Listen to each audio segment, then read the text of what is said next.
Halo teman-teman semua, welcome back again to this channel. Balik lagi dengan saya tentunya di sini. Apa kabar kalian hari ini? Semoga sehat selalu ya, dan semoga kita bisa sukses terus ke depannya. Oke teman-teman, di video kali ini saya akan kabarin ya seputar dunia kripto, apa yang sedang terjadi saat ini dan kira-kira apa nih berita yang lagi hot teman-teman. Mungkin kita akan langsung masuk ya, tapi sebelumnya kita update market dulu seperti biasa. Di sini ya, kalau kita ngelihat kondisinya saat ini untuk cryptocurrency tidak terlalu bagus teman-teman. Ada koreksi yang cukup signifikan ya selama satu hari terakhir ini. Market cap tiba-tiba anjlok di 9,7%. Dan untuk volume marketnya juga menurun di 8,99%. Dan untuk Fear and Greed Index-nya ya, kalian bisa ngelihat ini mengalami penurunan teman-teman. Skornya kemarin sempat hampir di 40 ya, 39, sekarang turun lagi ke 24. Ini berarti tandanya para investor masih cukup ragu ya untuk menginvestasikan dananya di kripto. Dan kalau kita ngeliat harga Bitcoin saat ini, Bitcoin turun ya teman-teman, koreksi di 9,77%. Ini hampir 10% hanya dalam satu hari aja. Harga jualnya turun lebih dari 10.000 dolar ya teman-teman. Kemarin sempat sampai di 95 ribuan ya, dan sekarang menurun di 83.000 dolar. Dan kalau kita ngeliat juga ini impactnya kepada seluruh ekosistem tentunya ya.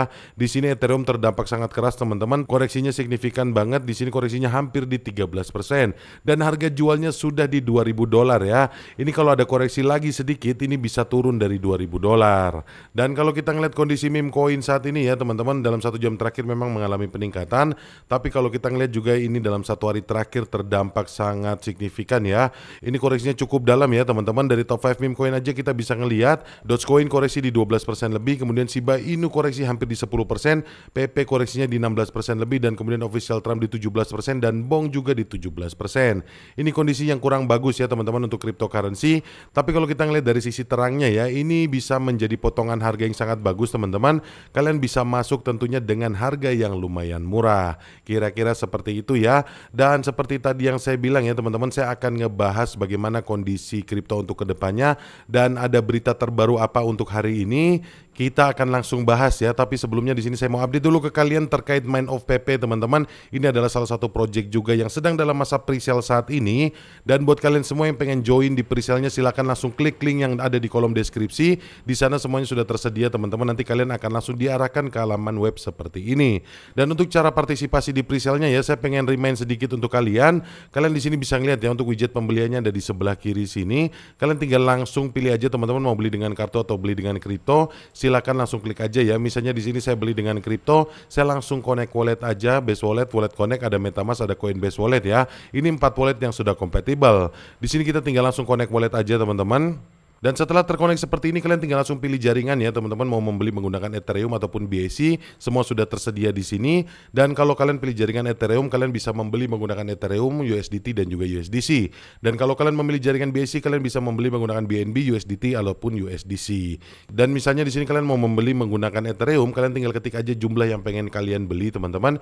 Misalnya kalian pengen membeli harga 1 Ethereum, nanti kalian akan mendapatkan 598 ribuan token Mind of PP ini. Ini harganya masih murah banget ya teman-teman, masih sangat affordable di 0,003 dolaran ya untuk satu token Mind of PP. Dan setelah kalian nanti menentukan jumlah yang mau kalian beli, kalian tinggal langsung aja ya untuk memilih mau membeli langsung atau kalian bisa langsung staking juga bisa ya teman-teman. Di sini untuk reward stakingnya itu 321%, rewardnya cukup tinggi untuk meme coin. Jadi buat kalian semua ini sangat worth it banget untuk kalian lirik. Dan anyway teman-teman, untuk fundraisingnya di sini saya mau update ya. Untuk total yang sudah terkumpul sudah mencapai 7 juta dolar. Ini jumlah yang cukup fantastis ya, dan saya rasa ini potensinya akan sangat besar. Bisa jadi potensinya ini 50 kali sampai 100 kali. Dan untuk tokenomicsnya teman-teman, kalian bisa ngelihat di sini ya, untuk total supply-nya juga tidak terlalu banyak untuk meme coin kalau menurut saya ya. Jumlahnya yaitu 100 miliar token ya untuk total supply-nya. Jadi ini jumlah yang cukup fair ya teman-teman, untuk meme coin tidak terlampau banyak. Makanya saya bisa bilang tadi untuk kemungkinan potensinya bisa 50 hingga 100 kali. Dan anyway buat kalian semua teman-teman yang pengen ikutan langsung join di pre-sale-nya, sekali lagi silakan langsung klik link yang ada di kolom deskripsi. Atau kalian pengen tahu lebih mengenai Mind of PP, kalian bisa ngeliat video-video saya sebelumnya yang sudah ngebahas detail tentang ini. Dan kalian juga bisa langsung aja ya teman-teman ngeliat white paper-nya. Di sini semua penjelasannya terkait Mind of PP sudah ada semua. Kalian bisa langsung dior sendiri. Dan kalian bisa langsung aja follow sosial medianya untuk mengetahui info-info terupdate seperti X-nya teman-teman, namanya @mindofpp. Kalian bisa langsung follow aja, atau kalian bisa langsung join aja di Telegram grupnya namanya Mind of PP juga.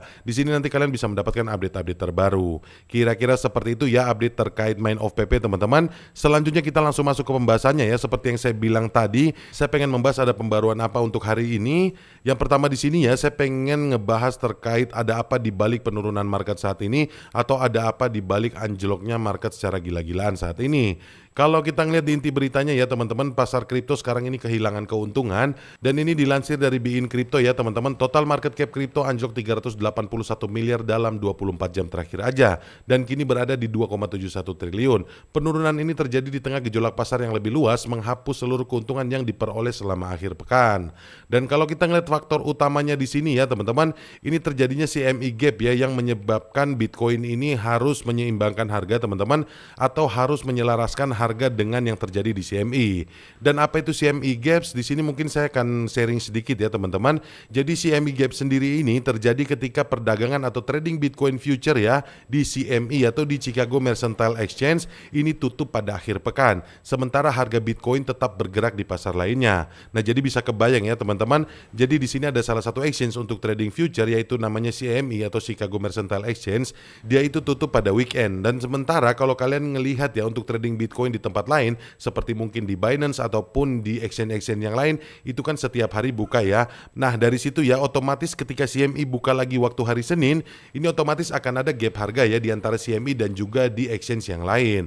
Dan yang menjadi pertanyaan kenapa hal ini penting? Kalau kita ngelihat di sini ya, secara historical di sini Bitcoin sering banget ya balik ke level-level untuk mengisi gap yang terjadi. Untuk apa teman-teman? Supaya seiring sejalan. Dan memang itulah yang terjadi. Makanya ini penting banget. Dan apa dampaknya sih bagi pasar teman-teman? Kalau kita ngelihat saat ini ya, para trader dan investor sedang mengamati pergerakan Bitcoin untuk menentukan apakah harga akan terus naik atau akan turun mengisi CME gap yang baru terbentuk. Nah, jika Bitcoin berhasil menutup CME gap-nya di 92.800 sampai 94.000 dolar, ini bisa menjadi indikasi tren kenaikan yang lebih lanjut atau akan terjadi siklus bullish ke depannya. Namun jika Bitcoin justru turun kembali ke kisaran 84.000 sampai dengan 91.000 dolar, ada kemungkinan akan terjadi koreksi dulu sebelum harga kembali stabil. Nah, jadi kira-kira seperti itu ya teman-teman. Tapi kok sekarang baru terjadi secara signifikan ini? Ya memang betul teman-teman, setiap minggu ini sebenarnya terjadi. Makanya ada juga fenomena Black Monday ya seperti yang kita tahu bersama. Tapi untuk yang saat ini ya teman-teman ini gapnya lumayan besar. Jadi gap yang lumayan besar ini harus diisi ya sehingga Bitcoin ini harus turun dulu, harus mengisi gap tersebut untuk bisa sama-sama menyamakan harga lagi dan bisa naik untuk siklus yang lebih lanjut. Jadi kira-kira seperti itu ya gambarannya teman-teman sedikit terkait CME gap ini. Dan untuk faktor yang keduanya di sini ya teman-teman, ini Trump resmi menerapkan tarif perdagangannya atau tarif impornya. Di beritanya di sini Donald Trump mengkonfirmasi ya bahwa tarif 25% terhadap Kanada dan Meksiko akan berlaku pada 4 Maret 2025 ini. Meskipun pasar sebelumnya berharap kebijakan ini akan kembali ditunda. Tapi nggak lama ya setelah pengumuman ini, Gedung Putih juga mengkonfirmasi bahwa Trump telah menandatangani perintah eksekutif untuk menaikkan tarif impor Cina menjadi 20%, yang berarti kenaikan 20% ini akan terjadi dalam 2 bulan terakhir terhadap tarif Cina. Jadi itu ya teman-teman yang terbaru sudah diterapkan lagi ya tarif perdagangan impor untuk Cina sebesar 20%. Dimana yang kita tahu bersama di bulan Februari kemarin itu sudah ditetapkan untuk Meksiko dan juga Kanada ya teman-teman. Dan untuk bulan Maret ini diterapkan terhadap Cina. Jadi otomatis ini juga akan menimbulkan gejolak untuk ekonomi dunia teman-teman. Dan tentunya pasti akan berpengaruh juga terhadap cryptocurrency. Jadi ini ya teman-teman faktor-faktor atau alasan dibalik fluktuasi market saat ini.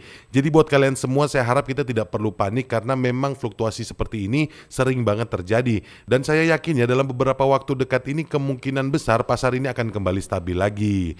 Mungkin kira-kira seperti itu ya teman-teman. Jadi buat kalian semua jangan panik, jangan sampai kalian cut loss ya teman-teman. Kalian harus benar-benar bijak untuk menentukan keputusan kalian. Kira-kira seperti itu ya. Dan mungkin itu aja teman-teman yang bisa saya sampaikan di video kali ini. Sekali lagi terima kasih buat kalian semua yang sudah nontonin video ini dan terima kasih juga buat kalian semua yang sudah subscribe channel ini dan like video ini. Dan sebelum saya tutup teman-teman, saya mau disclaimer untuk kalian semua. Di dalam video ini saya tidak mengajak kalian untuk melakukan investasi ataupun membeli aset. Segala sesuatu yang saya sampaikan di sini sifatnya adalah informasi dan juga edukasi. Yang paling terpenting adalah buat kalian semua tetap harus lakukan riset mandiri ya, atau do your own research agar keputusan kalian untuk berinvestasi tidak berujung di penyesalan.